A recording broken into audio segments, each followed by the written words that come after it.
सुननी हाँ सुन के मन प्रसन्न भइल होखी। बहुत भोजपुरी में करके कहे जले कि दिल दरियाव भइल होखी। दूधू के बंदना गावत रहलू। हेलो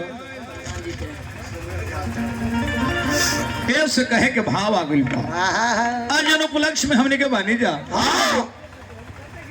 फुलमतिया माता जी के अंतिम विदागी हो। हर मृत्यु आपकी मृत्यु की खबर देती है। हर मृत्यु आपकी मृत्यु की खबर देती है कि आपको इसी तरह होगा। लेकिन स्मशान में लोग जाला कर बाद घरे अलग भुला जाला कि हमारा मोरही के नहीं खे साफ बतिए भुला जाला लोग।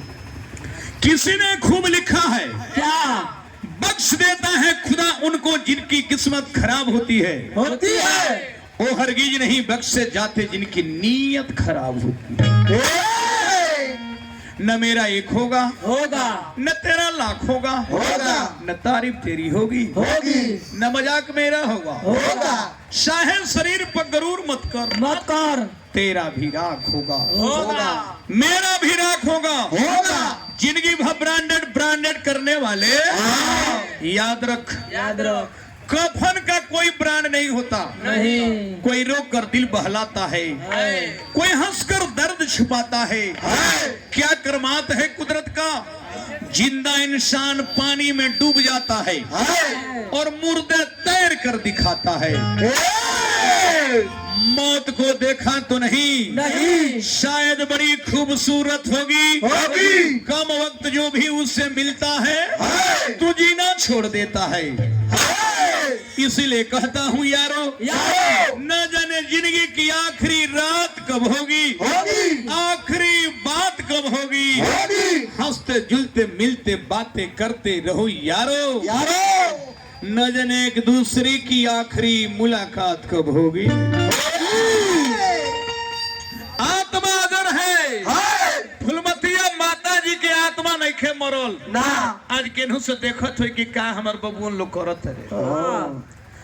मृत्यु केवल शरीर की होती है आत्मा अजर है आत्मा अमर है।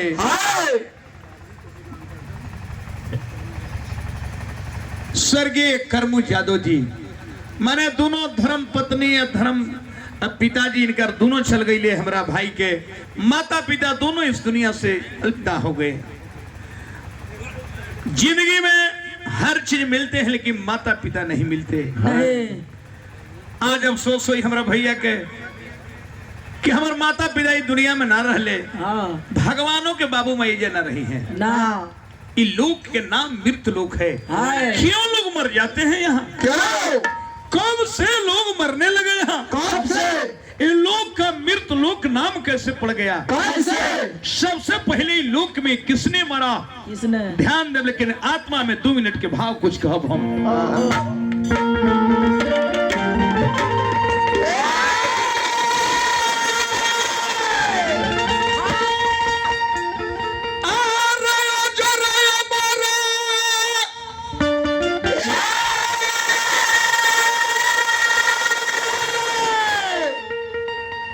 गीता में दर्शाया गया कि आत्मा अजर है आत्मा मर आत्मा नहीं मरती न आत्मा आग में जलती है। आत्मा विनाशी है।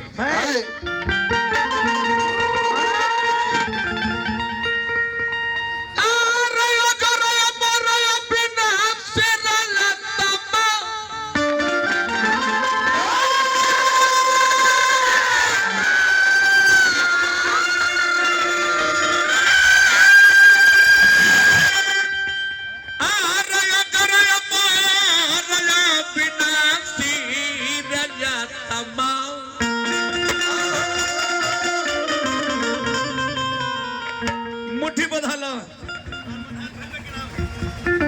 भैया चलो ऐसे चलो झाड़के के चाहे झाल छना छन अरे या तम्मा हो या तम्मा आय गरा यमा गई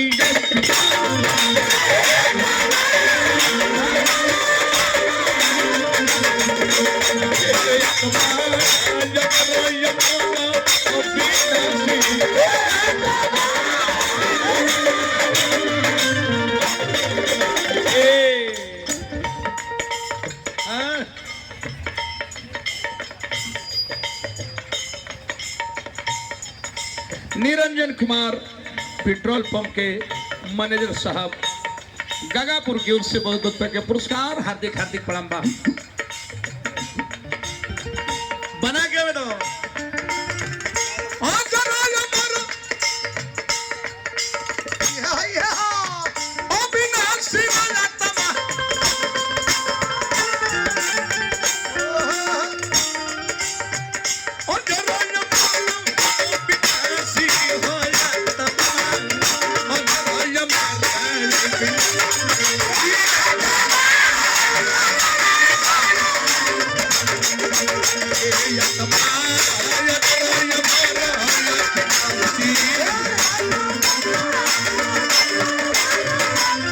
रही जा मास्टर।